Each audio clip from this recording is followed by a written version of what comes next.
Okay. Hello, everyone. I am Megha Mazumdar. I welcome you all to the Stories of the Indian Diaspora series with reference to TMYS Review's June 2021 project that invites stories on the Indian diaspora. This is to investigate the ambition-based movement under our annual theme of migration, resettlement, and displacement. We are honored to present our delegate today, Professor Dr. Ankhi Mukherjee. Dr. Ankhi is professor in the Faculty of English and a tutorial fellow at Wadham College, University of Oxford. She holds a PhD from Rutgers University in the United States. Her research areas consist of Victorian literature and culture, post-colonial histories and societies, definitive trends in 20th and 21st century modern English and Anglophone literature. She is currently working on an interdisciplinary project that examines the institution of psychoanalysis and its vexed relationship with race and urban poor in the context of three global cities, namely Mumbai, London, and New York. Professor Mukherjee was awarded the Rosemary Crochet Prize by the British Academy in 2015. Her prominent works include Aesthetic Hysteria, published by Routledge in 2007, and What is a Classic? Post-Colonial Rewriting and Invention of the Canon, published by Stanford University Press in 2013, among the rest. We welcome you, Professor. Thank you. We also have with us Koral Dasgupta. Koral is the founder of Tell Me Your Story, a story laboratory led by crowdsourced narratives. She consults with educational and corporate bodies on content and communication projects and workshops. She is a compulsive storyteller, writes academic nonfictions, and relationship dramas. As on 2020, she has published 5 books with reputed publishing houses, including Pan Macmillan Publishers. Koral is recognized in the list of Innovator 25 Asia Pacific 2019, prepared by the Holmes Report. Her book Ahalya has been nominated for Popular Choice category and longlisted for Best Fiction category by Times of India's Arthur Awards. We welcome you, ma'am. I'll now ask Koral ma'am to proceed with her questions. Thank you. Professor Mukherjee, a warm welcome to you and delighted to have you with us this afternoon in India and morning in your place. My first question to you is something that is of my interest as well, since my first book was on shadow. I was reading your article on Scroll, where you have problematized India's typical perceptions about or reactions towards the diaspora. On the same breadth as Swades, I can think of DDLJ, Kal Ho Na Ho, Pardes, which were all put up, which all came out during the 90s or early 2000s, trying to paint a colorfully patriotic portrait of the NRIs. Right through that phase, when a liberalized Indian economy was waking up to the world culture, do you think diasporic community had been represented well by an impactful media like cinema? Thank you. That's a great question. And thank you for reading the Scroll article. One of the benefits of the lockdown period is that I've done quite a bit of, sort of non-academic writing, and that's been sort of a good way to self-express. So yes, I think what you're looking at with the in the Scroll article, what you're looking at with the late 20th century and early 20th century patterns of diasporic, Indian communities is that, as you mentioned, with liberalization and also with kind of in a way the kind of boom in sort of Silicon Valley startups and high technology firms, you saw that it was not just sort of, in a way, hoteliers and medical doctors and graduate students, but also sort of, a new sort of, rank of high net worth professionals in the making migrating to the US and the UK. The sort of the tech people, joining ranks of existing IT companies in India, and this also sort of we saw, during the Y2K problem, Indian professionals becoming a permanent feature of many of the large global companies. So yes, I think and I'll confess that I haven't seen the one of the movies that was suggested to me, Pardes. I haven't seen that, but in Swadesh or in kind of a movie like kind of Kabhi Khushi Kabhi Gum, Dilwale Dulhaniya Le Jayenge, you see this sort of, fantasy that it's not just a brain drain and metropolitan arrivals, which kind of in a way shows India up to be some kind of a deficit model, which can't hold on to its talent. But here you have a fantasy of, prodigal returns. You have the fantasy of sort of, guilty returns, of nostalgia. I mean, you mentioned Swadesh, so in this movie, this Ashutosh Gowarikar, it's like came out in 2004, I think. He's playing this NASA project manager, Mohan Bhargav, and he has gone to India to several mineral water bottles at the ready to kind of, in a way, he hasn't come back to sort of like live in India. He's come back. He is not going to be.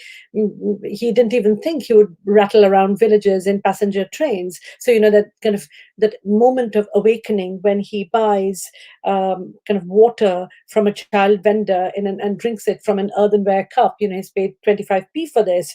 That's sort of like a sort of epiphanic moment for him. But he's somebody, as I said, he didn't come to stay, like the rainfall monitoring satellite that he works on at NASA. He has orbited out of Desh, and they share his land, country, motherland a good while ago. And so again, he has this kind of moment of awakening, and this is beautifully played by Shah Rukh Khan, very sort of sinewy, a very sinewy, broody, a kind of a thin-skinned Shah Rukh Khan, who will make the impulsive return to the homeland prelude for a kind of a permanent homecoming, a chastened homecoming. And yes, of course, this was a very new thing. This was a new idea, and that kind of that typhoon in the teacup, like the earthenware cup that he lifts and lets touch his lips, is kind of that moment of change where this idea of a brain drain is now kind of like enters this sort of, in a way, this whirl of, or this swirl of water recession, which is kind of the focus of Mohan Bhargav's research on climate change. The water boy's pangs of hunger. So the individual becomes a much more sort of collective, a much more sort of communal experience. I mean, I do think, as I have written in my scroll article, I do think that, the movie like Swadesh, it mobilizes this kind of crude binary, the WTO differentiation of developing and developed nations, where, India is kind of, messy, but it's perfectible. It's chaotic, but it always will welcome its sort of, returning offspring. It'll jeopardize their physical health, but, look after their mental health. And the West is sort of, again, equally crudely posited as this kind of, this place of buttoned up impersonality, where you can make money, where you can rise through the ranks because of meritocracy, but there where you will always have, these huge pangs of cultural alienation, because of course, the societies are racially diverse, but not equal or just. So on the one hand, fame, bank balance, but on the other hand, spiritual bankruptcy. And it is crude, but, this is, you suddenly saw with this kind of the crop of movies we are talking about, the possibility of a return to India, a chastened return or an awakened return. As for the kind of, the Karan Johar movies, I think that, they are, this, especially a movie like, Kabhi Khushi Kabhi Gum, the exiled Indians are very sort of navel gazing and ghettoized. They are kind of, in a way, echoing the class and caste-ridden forebears back in India, so Kajol wearing saris at home and Janagana Mana at a school function, Karwa Chauth, etc. I have no time for that. And again, they are kind of like the British colonizers in the sense that they're here on business, they're in London on business, and they have nothing to give or take as far as a local culture or, modernity, Western modernity is concerned. I mean, that's again also sort of like not exactly a very fair representation of how we are Indian abroad. Thanks for that, Ankhi. Do you think, I mean, this is in continuation to the last question that I had asked you. Do you think that the diaspora's alienation with their homeland is triggered by the kind of narratives that neither completely owns nor selflessly disowns? Um, I mean, in a way, home is something that one is born into. It is not something that's consciously chosen. You don't own or disown your home. Your home owns or disowns you.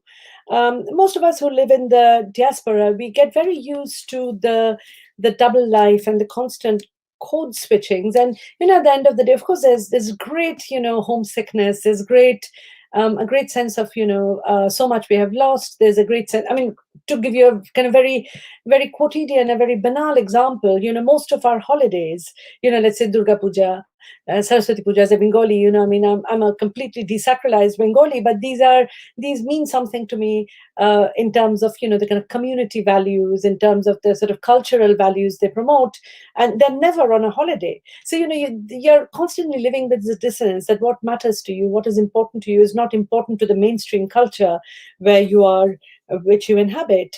But we get used to this double life. We get used to the kind of code switchings. I mean, at the end of the day, I would say that I consider it a great privilege that I have this opportunity. I have these different rooms that I can enter and exit at will.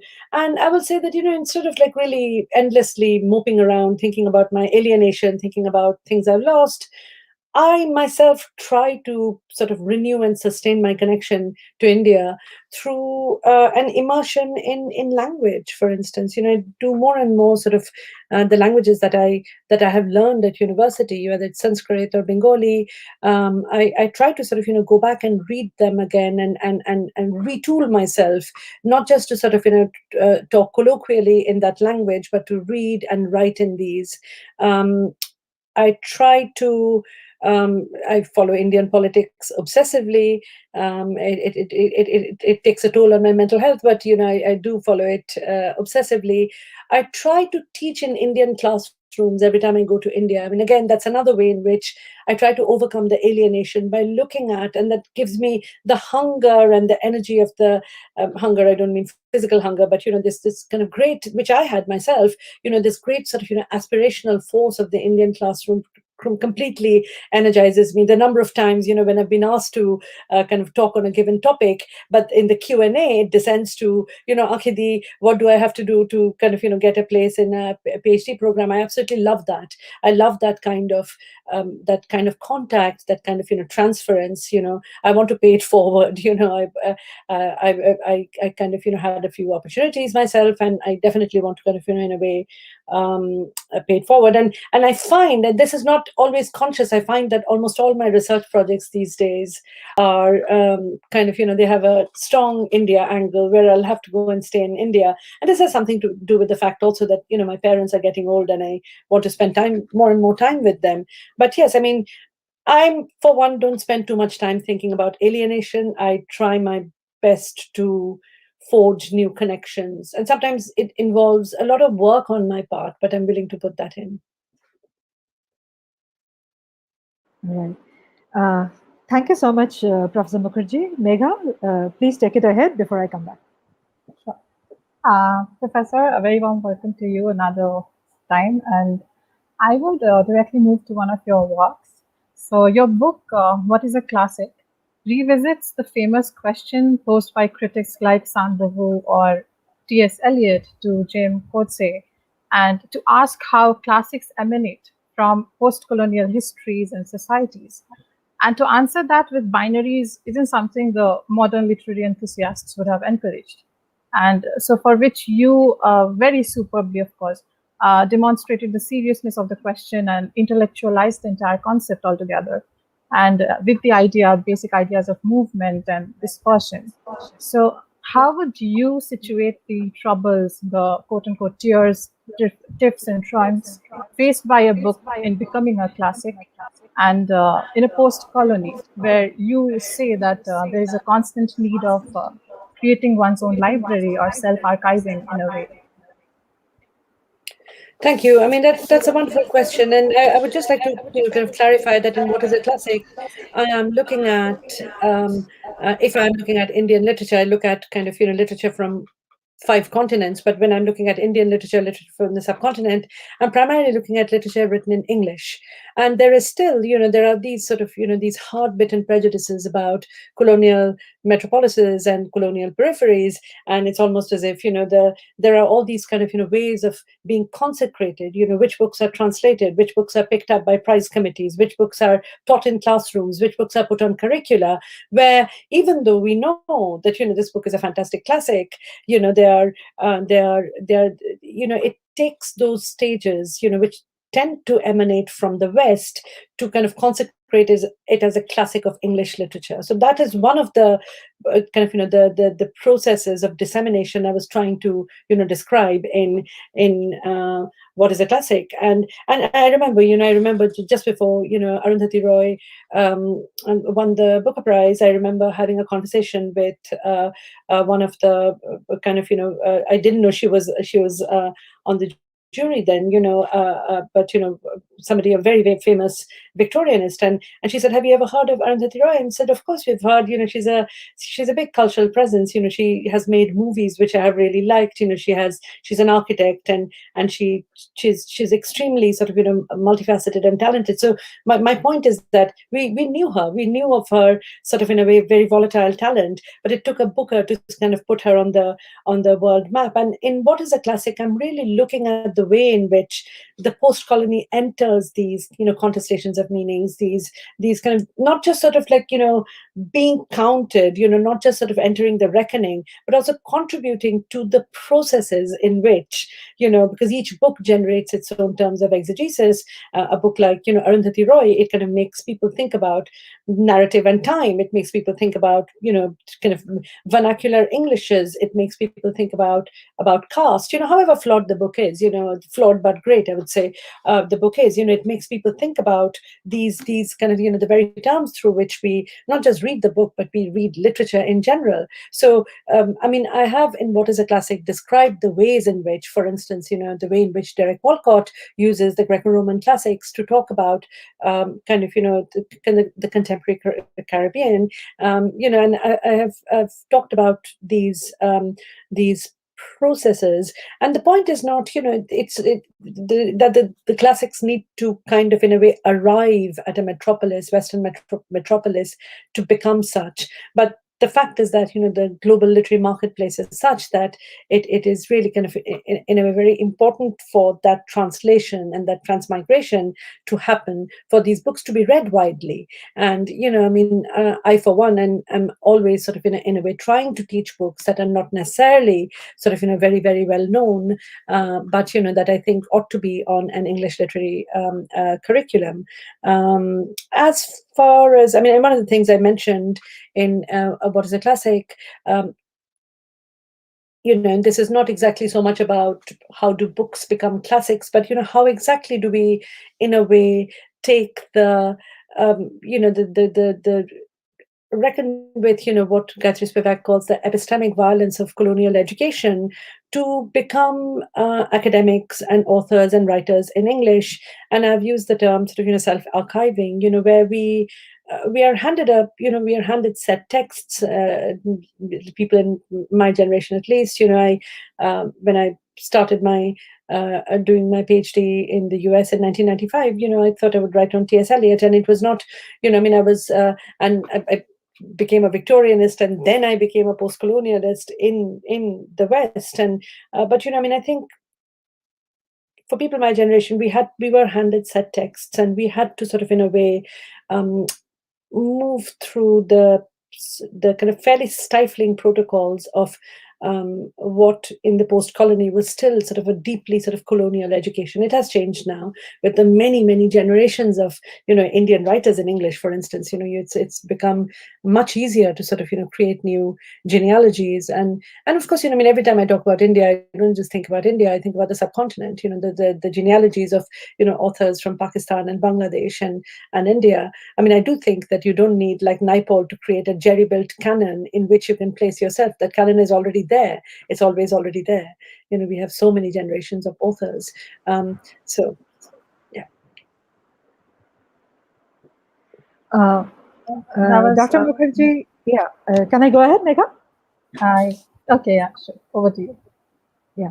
So, Dr. Mukherjee, I had been reading a lot of your articles, and I really wanted to ask you something because I found your articles very, very in touch with the root, and at the same time, there is something different.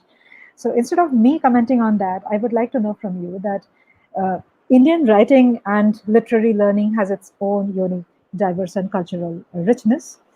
But since you migrated, nevertheless, did you have to modify your academic writing or presentations to suit the wider audience, or you didn't have to do that much? I mean, your No, thank you. That's a fantastic, and like all the questions, they've been fantastic. And thank you again for giving me the opportunity to answer this kind of wonderful engagement with my work.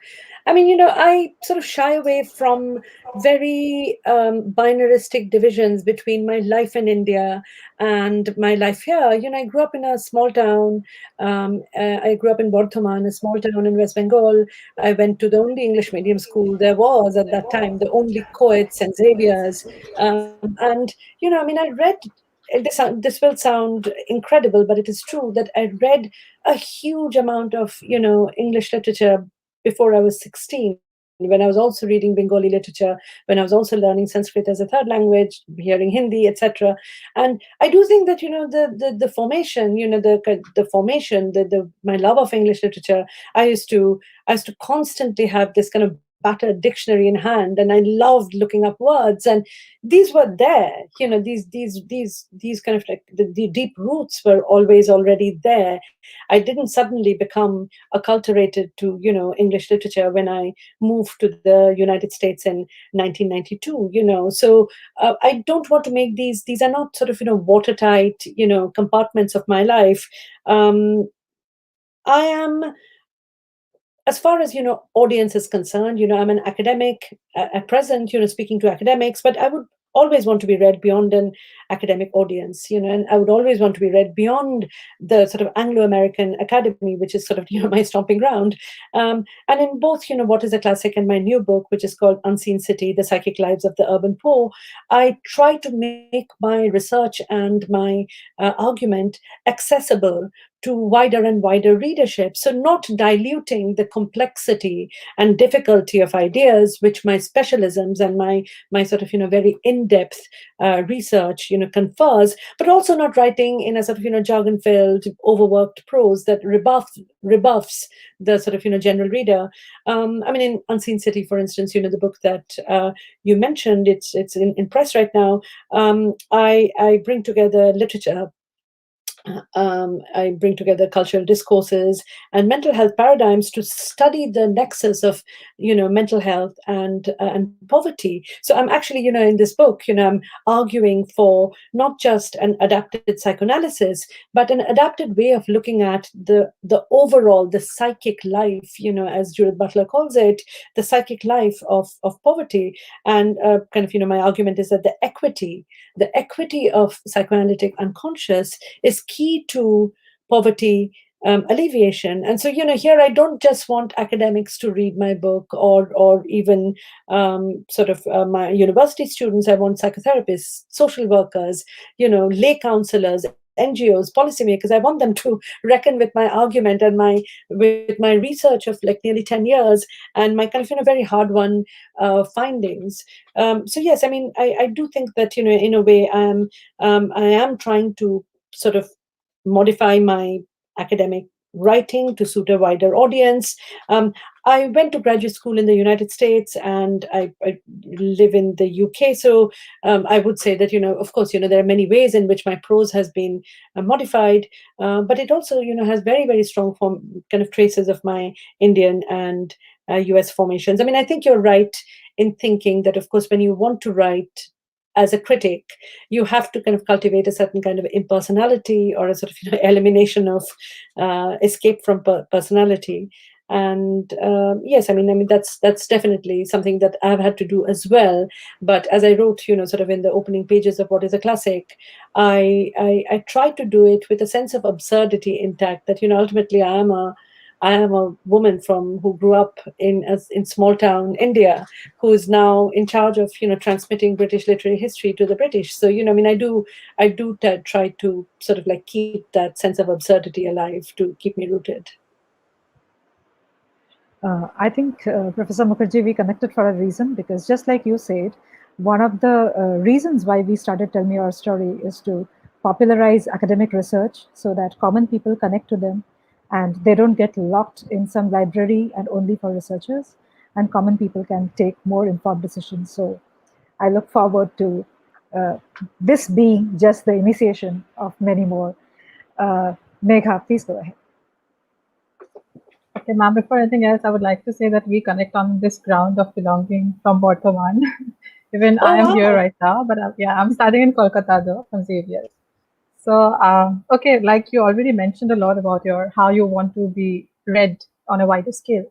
So I would not repeat that question once again, but I would like to ask you, like, when you're thinking of a wider scale of readership, and you're mentioning like kind of quote unquote absurd collaterals between feminism and psychoanalysis, as seen in your book in Aesthetic Hysteria, which is based on Victorian melodrama. So, what do you like prescribe to your readers when you ask them to read with a broad mind? In that case, I don't prescribe anything to my readers because I don't know who my readers will be. And, I mean, as I said, as I'm trying with every book to kind of speak to more and more people, I would like my reader to, my readership to have that kind of element of surprise and alterity, that it's sort of, every book will create its own readership. It'll kind of proleptically posit new ways of reading. I mean, as I said, I don't want to sound like a rank populist when I say I want everyone to read my books. I mean, not everyone will understand my books because, I mean, it comes from a place of specialism. It comes from a place of very sort of, intense, focalized, and specialist research. So I definitely would want people to be educated by the books. I'm not saying that I'm just writing things that, you can read casually. That's not the nature of scholarly research, at least not my non-academic pieces where I'm writing with a very different set of aims. But with scholarly research, it's the product of kind of very intensified kind of the idea of research involves a certain kind of repetition. You go over the materials and you also try to like develop a kind of self-reflexivity vis-a-vis the materials. You kind of you're immersed. You're not writing in a wilderness. You're writing we have this kind of great sort of ethics of citation which we have to follow. We can't be sort of plagiarists and say these are all my ideas. So we place ourselves in sort of very, very sort of hypertrophic traditions, which we then have to negotiate our own relationship to. And I don't think a reader can just like pick it up and suddenly make sense of it. But that's the point of the book, that the book will actually tell you how to get into this very specialized area of research. And those pathways have to be clear. Those pathways cannot be littered with jargon and with kind of complex ideas with a certain kind of in a way very very self-pleased backslapping. You saw a lot of this in sort of early 20th century scholarship, which just this great sort of almost the very autotelic writing, which was not wishing for a non-elite or non-academic readership to sort of get in. To go back to again the question of readership, especially with Unseen City, I'm somebody who studied the history of psychoanalysis when I was writing the Hysteria book. I would say I'm trained in that kind of history of medicine tradition. I mean, many of my professors were people who taught me, were sort of key sort of figures in that, in the way in which history of medicine came to be institutionalized. But with the book, I'm very, very acutely aware that I'm writing about. It starts with sort of a movement called the free clinic movement that Freud started, which mandated that psychoanalysis should be free and it should be available to the poor person. as urgently as surgery is available to the poor person who can't pay for it. So, it starts in Vienna. It starts with Freud, who is kind of, looking at, the social democratic moment in his history. But I know that bit very well. I know the history of psychoanalysis very well, but I was also kind of, very acutely mindful that I'm not a psychoanalyst, I'm not even a psychotherapist. So in a way, my book is an exploration about how to kind of, look at this complex, this complex picture. Part of it is kind of clinical medicine. Part of it is kind of, in the cultural perceptions of the poor. And I use literature. Most of the literature I've used by, there's a kind of, lot of, narrative nonfiction by Sonia Valero, by Catherine Boo, by Siddhartha Deb. There are novels which have psychiatrists and psychoanalysts by, the Sierra Leonean British author Aminata Fona, and also by the Nigerian American author Teju Cole. I am trying to look at what it means to live surrounded by poverty as we do in India, but also sort of unsee that and not, and I'm connecting that, I mean, if you go to a 5-star hotel in India, they'll give you a sea view room and they don't tell you that, to see the sea, you actually have to skim through the slums, the tarpaulin roofed slums. And I want to see the tarpaulin roofed slums before my eye hits the sea. So, that's why my book is called Unseen City. It's sort of this kind of great, visible but unseen city that we Indians learn to live with. And I'm saying that by looking at mental health needs, not just mental health needs, but also kind of, ways of resilience, ways of trauma recovery, ways of PTSD management, we will also have a greater understanding of dealing with and alleviating poverty. So there, I mean, my method is kind of, it's both specialist, there is an element of training, there's an element of retooling, but I'm also kind of, as the Indians call it, I'm a barefoot researcher. I'm very new to the field, I'm not a specialist, and I'm there with the thing I'm most confident about is the sort of, in a way, the validity of my questions. And I am kind of, what I want to transmit to my readers in this case, it would be, that the urgency of asking these questions and the urgency of kind of, getting the hem of your gown dirty in pursuit of these questions. Okay, that's lovely, actually, Professor. And since you've already entered into Hysteria and Freud, so I saw the very pertinent concept of expressiveness, or what you call desire, in your book, Aesthetic Hysteria. I would love it if you shed some light on the concept. And the second part of my question being, is there a particular reason behind structuring this entire or kind of concept on particularly Victorian melodrama? So the way, this book, Aesthetic Hysteria, it evolved from my PhD dissertation, my doctoral dissertation at Rutgers, and for which I also had partial coursework from Princeton. I was, trained by Ian Showalter, the great hysterian, if you will. And I didn't go from hysteria to melodrama. It was the other way around. I was reading for a really wonderful course on Victorian literature and culture and Victorian performance that was given by Carolyn Williams, a preeminent sort of Paterian and, Victorianist in the US. I was reading all these sort of, nautical melodramas, so naval melodramas of the 1820s and 30s, where there's a lot of male hysteria. You actually saw men in the sort of, having those mild seizures and, kind of all that sort of, hysterical symptoms, etc. And that is what led me to the, kind of very aberrant relationship hysteria has with the signifier. Hysteria is about, it is, whether you look at the way in which, Freud's teacher, Jean-Martin Charcot, kind of, staged them, or the way in which Freud's first thoughts on hysteria, it is about that excess, things that you cannot really put in words. And this excess is conveyed, histrionically through not language, but through nonverbal integers, so, and melodrama is very interesting because of the Licensing Act. Much of melodrama, they could not use especially in the minor theaters, they could not use dialogue. So much of the affect was conveyed through music, through tableau, through these kind of peculiar sort of gestural codes which people recognize. Just as when we hear canned laughter, we know, oh well, that's cue for me to laugh. So there's sort of like these repertoires of gestures and melodies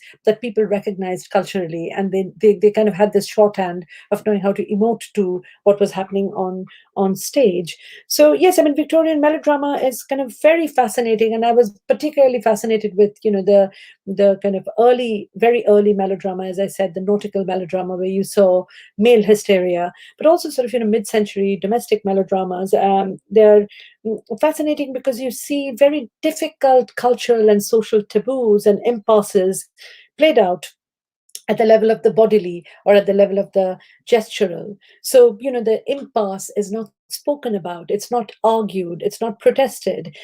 Status quo is not openly challenged, because you can imagine if a sailor who is having great difficulties being a sailor, this is the post-Napoleonic, era, where the sailor is a very iconic figure of British masculinity. People couldn't just say, I don't want to be sailors, but these are expressed through sort of these non-verbal media, and the audience is given a very sort of searing glimpse of the disaffection of a poor farmer who is forced to choose between his wife and his plot where he grows potatoes, and conscription to the navy, or the horrible double standards of a society which condemns a woman with a past, and the whole host of sort of sensation novels and melodramas from the mid-century which talk about the fallen woman, the actress, or the woman who has eloped with a lover, etc. So it condemns a woman with the past, this woman with a past, to madness and death, but of course not the men who are instrumental in her degradation. So I mean, I look at the ways in which these ideas, these ideas of disaffection, these ideas of kind of, in a way, somebody suffering in that kind of like moment of rapid transition in Victorian society between sort of in a way the kind of pre-industrial to industrial, between village and city, between old sort of religious certainties to a kind of more desacralized existence in kind of a global London. I kind of was very fascinated by all the ways in which this affect was conveyed, and not just through words, but through performance, through gesture, through music. So in Lady Audley's Secret, this very, very popular melodrama of the time, which is also based on a novel, the female protagonist, she's a woman with a past. She's somebody who's a bigamist, who's married up to all kinds of things. And then she says in an aside that we may have two faces, but it's uttered to the audience. So the audience, instead of condemning her and punishing her, is participating and in a conspiratorial manner, and the audience is in on the joke. The audience is in on Lady Audley's secret well before it is revealed, and those moments of transference really sort of like I think is what Hysteria is about. Hysteria is about that kind of histrionic performance of these disfluencies, these kind of in a way difficulties of identity, which can't always be spoken about, and they take not just the forms we recognize, not just the sort of the fainting and the teeth gnashing and the kind of the arched back, but also these modes of expressing without quite saying it in words. Thank you so much, Professor, for answering this wider perspective and bringing up Lady Audley's Secret in particular. Okay, over to Koral ma'am for the next one. Dr. Mukherjee, I have quite some questions in this one. I mean, quite a few things rolled into one. At different moments of this conversation, you have mentioned or brushed upon your reading, the books that you might be going back to, either to feel the connect or just for the pleasure of it. I wanted to ask you that what kind of books do you read, genre-wise or in terms of writers? And if you read Indian contemporary authors, who are the authors or what kind of writing touches you the most? This question will actually help us understand not only your taste, but also about what you are trying to search or get back to in the country. Koral, well, I'm going to read you next. I mean, I'm going to, get some of your works and start reading them. I read a lot. I mean, this is kind of, why I'm in the biz I am. I love to read. I try to read things that don't have any bearing on what I'm researching at the moment. I try to sort of, read nonfiction. So at present, I'm reading the hefty biography of Edward Said, which I'm really, really loving very much. I read Indian authors and authors from the subcontinent or the diaspora a lot, because there's also something I end up teaching. I loved Deepa Anappara's Gin Patrol on the Purple Line last year. It's this really beautiful detective story, which is such a sort of in a correction of that phobic slumdog millionaire type narrative about slums. This is, I really, I found it thrilling, the book. I found very moving Mirza Waheed's The Collaborator. I loved the sort of, necropolitics of that novel. Not every bit of the novel appealed, but I found parts of it extremely moving. As for moving in recent times, I've really liked, Jerry Pinto's M and the Big Home. It's sort of, kind of extremely sort of bare, but also um, deeply sort of human depiction of a kind of great mind discombobulated by mental disease. I also found moving, very moving, Jeet Thail's Narcopolis. I mean, again, both M and the Big Home and Narcopolis I teach. I really found those two very, very, very funny, very moving, very, kind of in a way, not just sort of engaging my mind, but, other parts of the sensorium, if you will, kind of my heart and my kidneys and so on and so forth.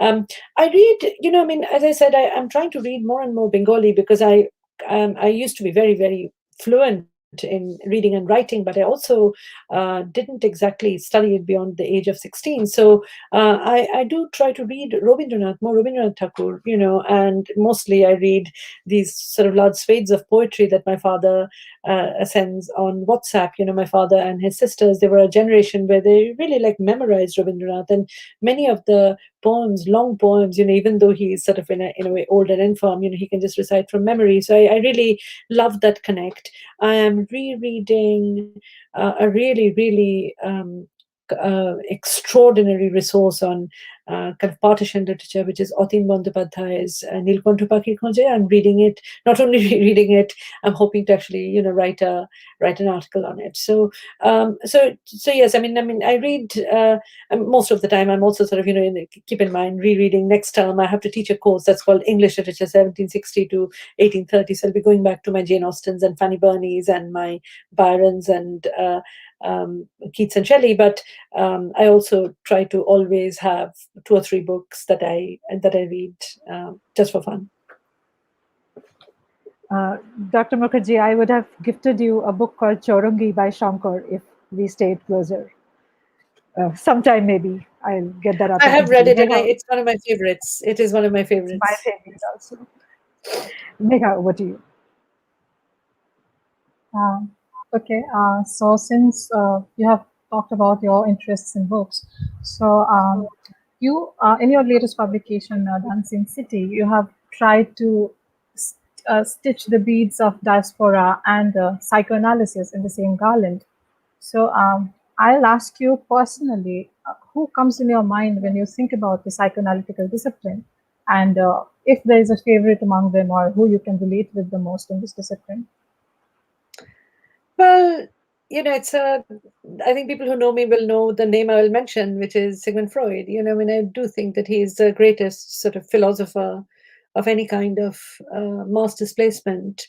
And, the different parts of the Freud oeuvre, whether it is his idea of the home devastated by the unhomely, or whether it is about understanding place and displacement, whether it is understanding history through kind of the killing of the original father, both totem and taboo, and sort of Moses and monotheism. I do find Freud's own sort of deep, his radical alienation from the very communities that he came to dominate, intellectually. I find that an extraordinarily powerful paradigm. And he was never, he had, as a child, he had dreams of kind of people and books being burned, when the SS Army marched into Vienna in 1933, and his books, and other books, were in danger.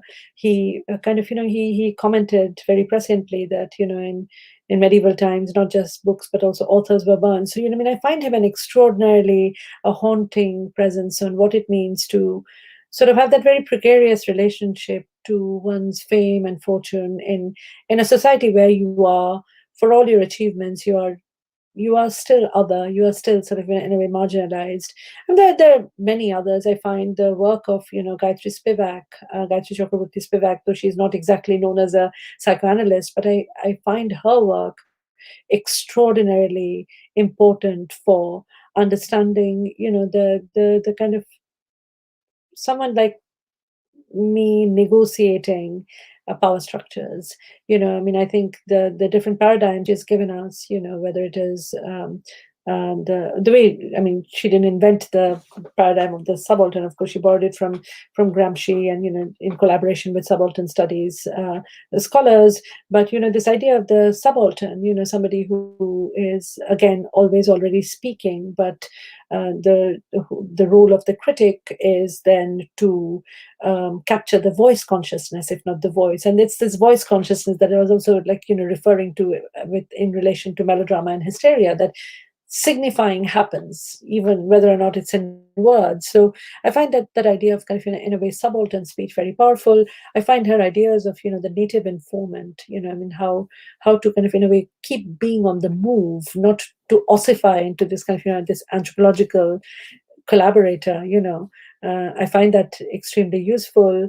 So yes, I would say she's also, for me, somebody who really, in a way, explains to me sort of in a way the poetics and the politics of this kind of an exile. I do want to kind of make a key distinction between my kind of migration, which did not involve, yes, it involves sort of in a way mental alienation. I do think increasingly we are looking at a rise, just as we see this in India, we see this in the UK and the US as well, the rise of ethno-nationalism, where the position of someone like me, a person of color in a predominantly white institution. These are being endangered. These are being these are coming under the wrong kind of scrutiny. But at the same time, I wouldn't really want to compare myself with the victims of the refugee crisis or with the Rohingyas. So I think it's very important for us to again go back to Spivak, to both know our privilege and unlearn our privilege, know what, the depredations of caste, which a lot of us, don't, growing up in India. I really like to say that I have zero interest in religion, but we don't understand, how much we've benefited from having certain names. This recognition has come to me quite late, actually. I used to always think, I don't give two Fs about caste, but that's not enough. Saying that is not enough. We have to understand how much we've benefited from this ugliness that is the Indian caste system. And so kind of both unlearning that privilege, seeking to unlearn that privilege, but also using whatever drop of privilege you have to pay it forward, to make things better, to start new conversations, to include more people in those conversations. So I would say that, in terms of the kind of the savants and prophets of migration, I would say Sigmund Freud and Gayatri Chakraborty Spivak. These are the two people who continue to guide me. Such a fabulous answer. Thank you so much, ma'am. I would like to end this session with my last question, which is a little personal to me. So, I, being a student of English literature myself, and you can imagine I'm in my post graduation, so what kind of a situation I'm in right now. So, I go through my share of what I call insomniac thoughtfulness every night before I go to sleep, and I kind of kind of oscillating between the theorists I prefer and the theorists I should follow in certain disciplines. And it's very hard to pick one side because an idea I gained one day, the next day it's quote unquote deconstructed, as Derrida would call it. So the very next day, and is there a way of dealing with this oscillation and where I can avoid maintaining a relationship of agreement and disagreement, even with my favorite theorist like Derrida? Or is there a way at all? Thank you. I mean, in a way, I don't have the answers to this. And I see this very much with my first year students. They're extremely brilliant students from different kinds of school systems. I'm a fellow at Wadham College, which is very access minded. So trying very hard to recognize potential, not necessarily, sort of polish. And one of the first things I have to do with the first years is sort of like, in a way, decode their learning and recode it for university learning. And it just involves, they're not just kind of very bright minds responding intelligently to literature, but they're also trying to sort of, in a way, negotiating the thickets of criticism that you just talked about. That, some of these conversations are long, especially when they read Victorian literature, they're looking at 100-year-old, at least, 100-year-old kind of body of a critical a scholarship or critical interpretations that attach with some of the primary texts they read, and how exactly do they negotiate with this kind of this huge tradition without losing their voice, and this is something like when in their negotiations, in their difficulties with this, and they learn to walk the walk and talk the talk very quickly. I revisit my own anxieties, as you said, about what has come before, and especially, especially if you were educated in the post colony, what does it mean to be a latecomer? I wrote a book on this. What is a classic? To be a latecomer or an aftercomer to an ongoing conversation where precursors have also had not only the benefit of time, but the benefit of age and experience, but also they have been granted the sort of historical superiority, the historical, the great civilizational superiority, the first in the West formula that everything, whether it's the novel or the sonnet, has happened elsewhere, before it happened in India. And I mean, the way in which I negotiate with this anxiety of influence is literary criticism at its best. It's not meant to be doctrinaire, it's not meant to be conclusive. It is meant instead to open things up. It's meant to open up literary texts, and it makes, and that was the sort of the beautiful turn between structuralism and post-structuralism. You saw this in Roland Barthes, as said, that there was this idea of textuality, that it's no longer about in a way the critic trying to pry open a text, but about this endless process of textual exchanges between reader and text, and future readers, and the future text that would be posited by these future readers. So yes, I mean, good criticism worth its salt is meant to open it up for you, open up literary texts. And so I guess it's a good rule of thumb to gravitate to forms of criticism and theory which help you imagine, or help us imagine, new combinations of the world, the text and the critic, these three very powerful terms from Edward Said. So something which helps us understand the text in its context, the text in its history, the politics of the text, the aesthetics of the text, but does not arrest its motion or development. And this is where somehow your youth, your relative newcomerness is very handy. That the fact that you are, for instance, picking up an old text and reading it in all the different new forms of embeddedness and embodiedness you signify means something for that text. It's something very important for that text. And so that's what I mean by motion and development, that motion or development cannot ever be arrested by literary criticism, and which is why it always needs new engagements and new recombinant, formations of meanings. So ultimately, to give you a one-line answer to your question, I would say that the way to overcome that anxiety of, what do I do with this huge body of literary criticism is knowing that you are the sliding address, you, the reader, you are the sliding address, and you take the meaning and then you pay it forward. Wonderful. I think Megha is frozen. So, Professor Mukherjee, I'll still take it forward. And thank you so much for joining us. It was a pleasure hearing you. And I spoke to you, I heard you, and I learned a lot from you. Thank you so much for this time. Thank you for the wonderful questions. Thank you. My pleasure. Bye-bye. Bye.